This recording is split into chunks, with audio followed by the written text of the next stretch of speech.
Liu शेंग ने अपना हाथ अपनी छाती पर रखा और सच्चे भाव से उससे वादा किया कि अगर वह कुछ कर सकता है तो वह जरूर अपना सर्वश्रेष्ठ देगा। एकलेसिया चुपचाप सोचने लगी, ये जानते हुए कि लियू शेंग एक भरोसेमंद इंसान है। लियू शेंग ने अपना हाथ अपनी ठुड्डी के नीचे रखा और विचारों में डूब गया। यामू स्टार सेक्टर ने हाल ही में उसके लिए बहुत कुछ किया था। सिर्फ व्हाइट होल एक्सप्लोरर जहाज की कीमत ही कई अरब काले क्रिस्टल सिक्कों के बराबर थी, और यह सिर्फ सामग्री की कीमत थी, बिक्री मूल्य नहीं। जहां तक अन्य साधना संसाधनों की बात है, वे अनगिनत थे। उसने इतना कुछ ले लिया था कि उसे शर्म आ रही थी। उसकी आंखें गंभीरता से चमकने लगीं। इस बार उन्होंने उसके घर की समस्याओं को सुलझाने में भी मदद की थी, और अगर वह कुछ न करे और यामू स्टार सेक्टर के लिए वापस न आए, तो उसे सचमुच चैन नहीं मिलेगा।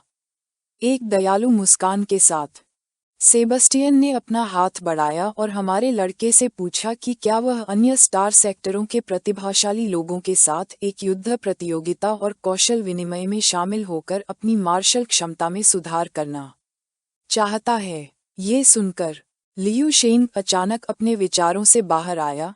उसकी आंखें जिज्ञासा और भ्रम से चौड़ी हो गईं, और उसने विशिष्ट विवरण पूछा।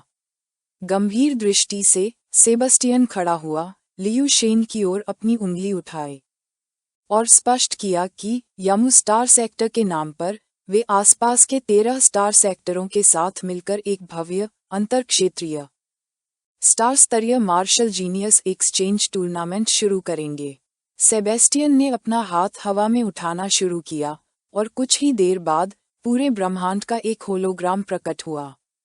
शांत स्वर में उसने लियू शेंग को समझाया कि जब समय आएगा तो वे 13 स्टार सेक्टरों के हर सुपरजीनियस को इकट्ठा करेंगे, जो हर सभ्यता और जाति से होंगे। लियू शेंग का ध्यान होलोग्राम पर केंद्रित था और वह अपने विचारों में डूब गया। सेबेस्टियन की आंखें दृढ़ संकल्प से चमकने लगीं। उसके चेहरे पर मुस्कान आ गई जब उसने बताया कि वे उसके प्रतिद्वंद्वी होंगे। लियू शेंग मुस्कुराए बिना नहीं रह सका, क्योंकि वह जानता था कि यह सितारों का भव्य मंच है। एक ऐसी जगह जहां सभी जातियां वर्चस्व के लिए प्रतिस्पर्धा करेंगी और प्रतिभाशाली लोग आपस में भिड़ेंगे। विभिन्न क्षेत्रों और प्रजातियों के उन स्टार स्तरीय प्रतिभाशाली लोगों के छोटे छोटे सिरों को चुटकी में दबाने का विचार ही उसे बेहद रोमांचित कर रहा था। कुछ सोचने के बाद लियू शेंग सेबस्टियन के पास गया और शांत भाव से बताया कि उसने टूर्नामेंट में भाग लेने के लिए हामी भर दी है, और पूछा कि यह कब शुरू होगा। सेबेस्टियन अपनी दाढ़ी सहलाने लगा, आंखें बंद कर लीं और लियू शेंग से जल्दबाजी न करने को कहा। उसने समझाया कि अभी के लिए यह उसका बस एक विचार है। उसे अभी भी पूछना था कि क्या अन्य तारामंडल सहमत हैं, और प्रतिभागियों की सूची पर अभी भी चर्चा चल रही थी। सेबेस्टियन ने लियू शेंग की छाती पर थपथपाया, जिससे उसकी आंखें आश्चर्य से चौड़ी हो गईं। सेबेस्टियन ने लियू शेंग को गौर से देखना शुरू कर दिया और उसे स्पष्ट कर दिया कि वही कुंजी है, और उसे अभी केवल साधना जारी रखने और अधिक शक्तिशाली बनने की आवश्यकता है।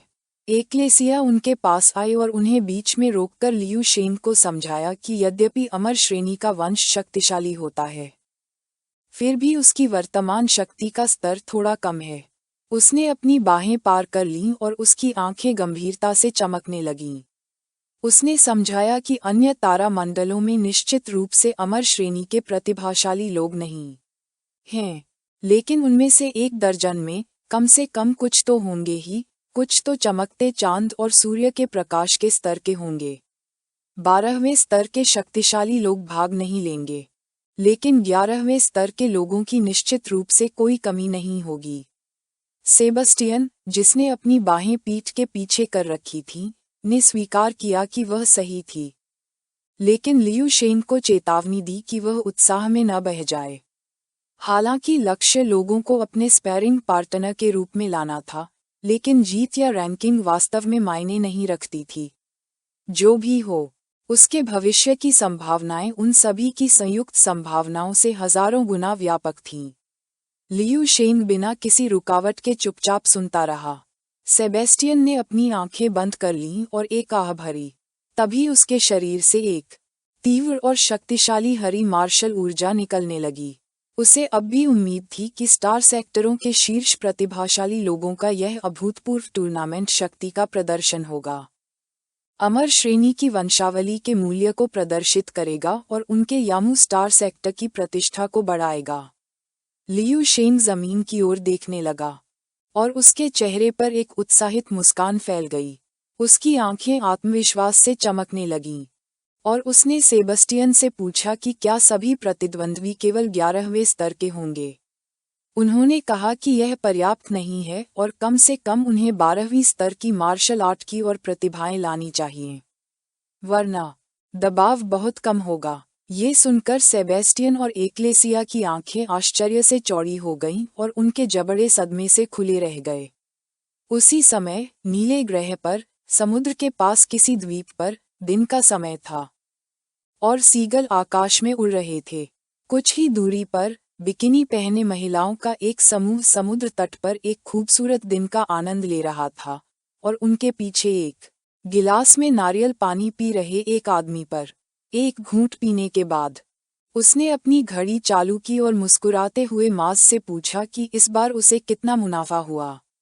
घड़ी पर एक आदमी का होलोग्राम दिखाई देने लगा जिसके कान योगिनी जैसे थे, जिसने उलझन भरी निगाहों से कहा कि उसे नहीं पता।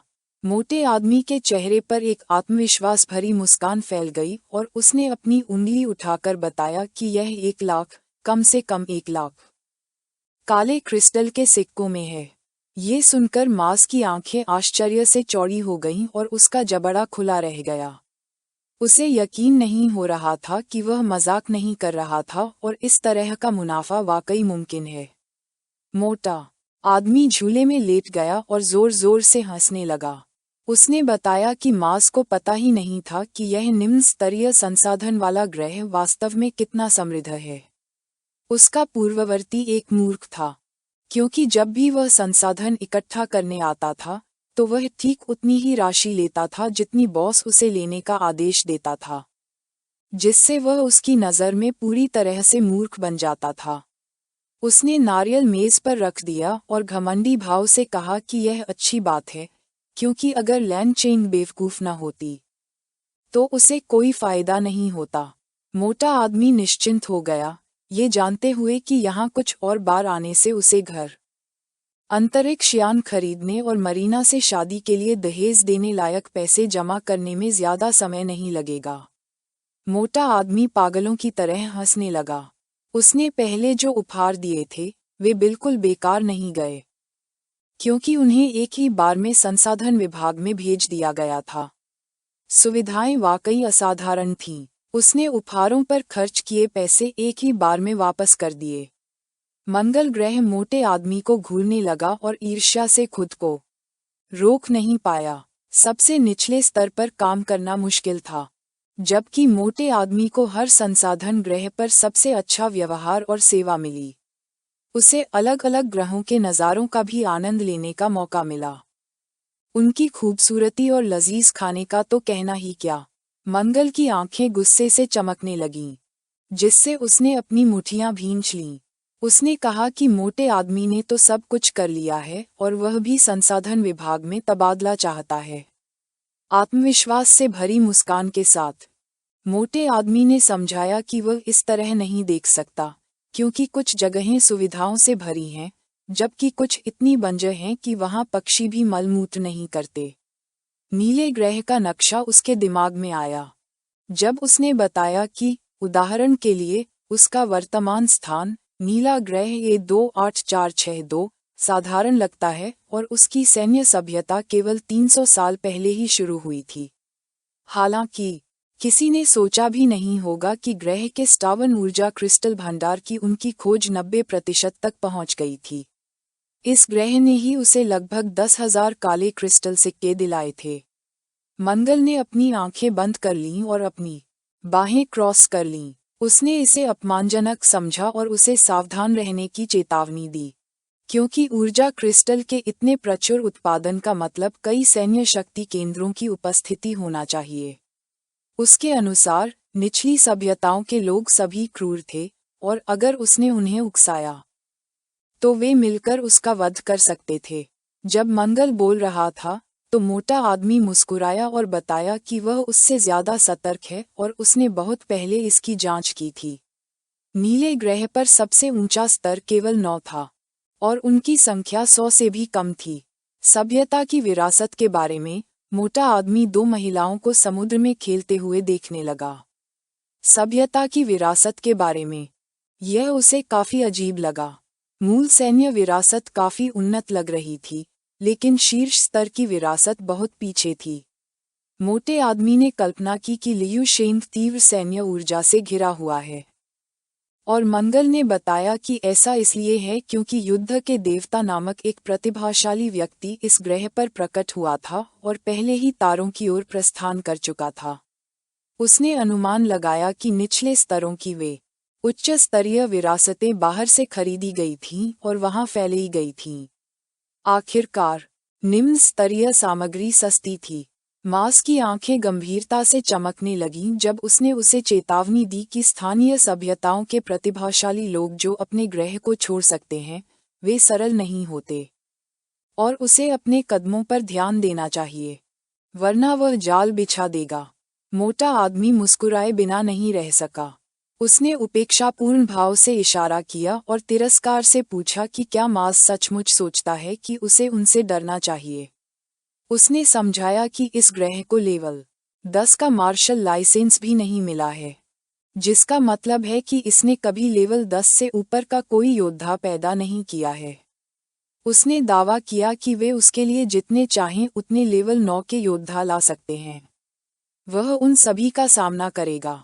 जब मोटा आदमी धूप सेंक रहा था, माज ने उसे ये बताने का फैसला किया कि अगर ऐसा है तो उसे जो चाहे करना चाहिए, और आगे कहा कि हाल ही में कोर स्टार सेक्टर में कुछ बड़ा हुआ है।